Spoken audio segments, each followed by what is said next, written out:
ಮಾಹಿತಿ ಕೇಂದ್ರ ಯೂಟ್ಯೂಬ್ ಚಾನಲ್ಗೆ ಸ್ವಾಗತ. ಸ್ನೇಹಿತರೆ, ಹಿರಿಯ ನಾಗರಿಕರಿಗೆ ಇದೀಗ ಗುಡ್ ನ್ಯೂಸ್ ಮಾಹಿತಿಯೊಂದು ಇದೆ. ಅಕ್ಟೋಬರ್ 18ರಿಂದ ಹಿರಿಯ ನಾಗರಿಕರಿಗೆ ಈ ಸೌಲಭ್ಯ ಘೋಷಣೆಯಾಗಿದೆ. ಹಾಗಾದ್ರೆ ಯಾವುದು ಅಂತ ತಿಳಿಯಲು ವಿಡಿಯೋವನ್ನ ಕಂಪ್ಲೀಟ್ ಆಗಿ ನೋಡಿ. ಕೇಂದ್ರ ಸರ್ಕಾರವು ಅಕ್ಟೋಬರ್ 18ರಿಂದ ದೇಶದ ಹಿರಿಯ ನಾಗರಿಕರ ಅನುಕೂಲಕ್ಕಾಗಿ 3 ಪ್ರಮುಖ ಹೊಸ ಯೋಜನೆಗಳನ್ನ ಘೋಷಣೆ ಮಾಡಿದೆ.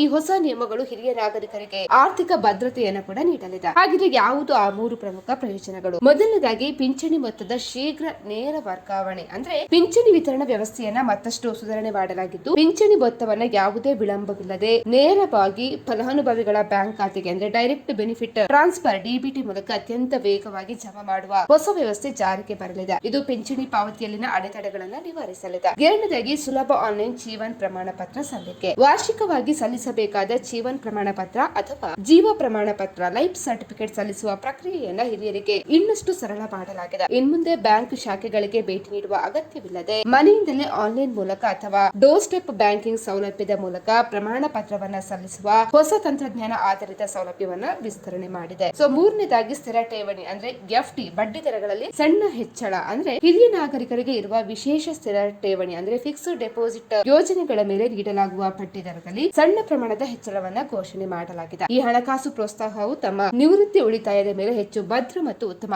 ಆದಾಯವನ್ನ ಪಡೆಯಲು ಹಿರಿಯ ನಾಗರಿಕರಿಗೆ ನೆರವು ಕೂಡ ಆಗಲಿದೆ. ಹಾಗಾಗಿ ಹಿರಿಯ ನಾಗರಿಕರ ಹಣಕಾಸು ವ್ಯವಹಾರಗಳು ಸುಲಭ ಮತ್ತು ವೇಗ ಭದ್ರವಾಗಿರುವಂತೆ ನೋಡಿಕೊಳ್ಳುವುದು ಈ ಹೊಸ ಯೋಜನೆಗಳ ಗುರಿ ಕೂಡ ಆಗಿದೆ ಅಂತ ಹೇಳಿ ಸರ್ಕಾರ ಸ್ಪಷ್ಟನೆ ನೀಡಿದೆ. ಹಾಗಾಗಿ ಹಿರಿಯ ನಾಗರಿಕರಿಗೆ ಈ ಸೌಲಭ್ಯಗಳು ಬಹಳಷ್ಟು ಸಹಕಾರಿಯಾಗಲಿದೆ. ಸ್ನೇಹಿತರೆ, ಈ ಮಾಹಿತಿ ನಿಮಗೆ ಇಷ್ಟ ಆದಲ್ಲಿ ವಿಡಿಯೋಗೊಂದು ಲೈಕ್ ಅನ್ನು ಕೊಡಿ.